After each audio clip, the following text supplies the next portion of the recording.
পৃথুরে তোর তো আর আমেরিকা যাওয়া হবে না রে। ফেসবুকে দেখলাম বাংলাদেশিদের জন্য নাকি আমেরিকা ভিসা বন্ধ করে দিয়েছে। কে বললো? তুমি ঠিক করে দেখো নেই, তোমার মতো অনেকেই এই ভুলের মধ্যে আছে। সব ভিসা বন্ধ করে নেই। আমেরিকান স্টেট ডিপার্টমেন্ট তাদের অফিসিয়াল এক্স হ্যান্ডেলে লিখেছে যে বাংলাদেশ সহ ৭৫টা দেশের ক্ষেত্রে ইমিগ্রেন্ট ভিসা প্রসেসিং বন্ধ আছে, অর্থাৎ স্থায়ীভাবে থাকার জন্য যে ভিসা, আর এটা কার্যকর হবে ২০২৬ সালের ২১শে জানুয়ারি থেকে।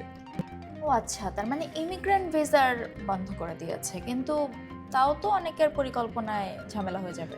না না, তা না, আবেদন করা যাবে, অর্থাৎ কাগজপত্র জমা দেওয়া যাবে, সাক্ষাৎকারের জন্য অ্যাপয়েন্টমেন্ট নেওয়া হবে এবং নির্ধারিত তারিখে ভিসার জন্য সাক্ষাৎকারও দিতে পারবে। কিন্তু সিদ্ধান্ত হলো এই সময় কোনো ভিসা ইস্যু করা হবে না, অর্থাৎ আপাতত বাংলাদেশ থেকে ইমিগ্রেন্ট ক্যাটাগরিতে কোনো আমেরিকান ভিসা পাওয়া যাচ্ছে না। কিন্তু যাদের আগে থেকেই ইন্টারভিউ ডেট নেওয়া আছে, নির্ধারিত সময়ে তাদের ইন্টারভিউ নেওয়া হবে। কিন্তু এতে তো বাংলাদেশিদের জন্য আমেরিকা যাওয়ার পথ আরো সংকীর্ণ হয়ে গেল। মনে আছে এই কয়দিন আগেই ৩৮টা দেশের জন্য আমেরিকা B1 এবং B2 ভিসার জন্য ভিসা বন্ড চালু করেছিল, যার মধ্যে বাংলাদেশও আছে।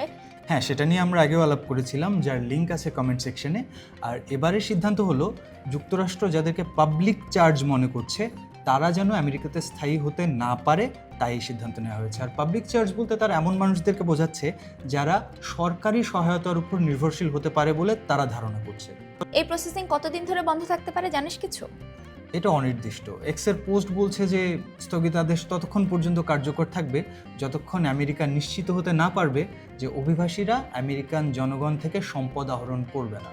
কিন্তু বাংলাদেশের মানুষের জন্য আগে থেকেই তো ভিজিট বিজনেস ভিসায় বন্ড জারি করা হয়েছে, এখন আবার এই ইমিগ্রেন্ট ভিসা বন্ধ করে দেওয়া হলো। বাংলাদেশিদের জন্য আমেরিকায় যাওয়ার পথ কঠিন থেকে কঠিনতর হয়ে যাচ্ছে। হ্যাঁ, বিদেশে স্থায়ী হতে চাইলে এবার মনে হয় বিকল্পগুলো নিয়েও এবার ভাবতে হবে।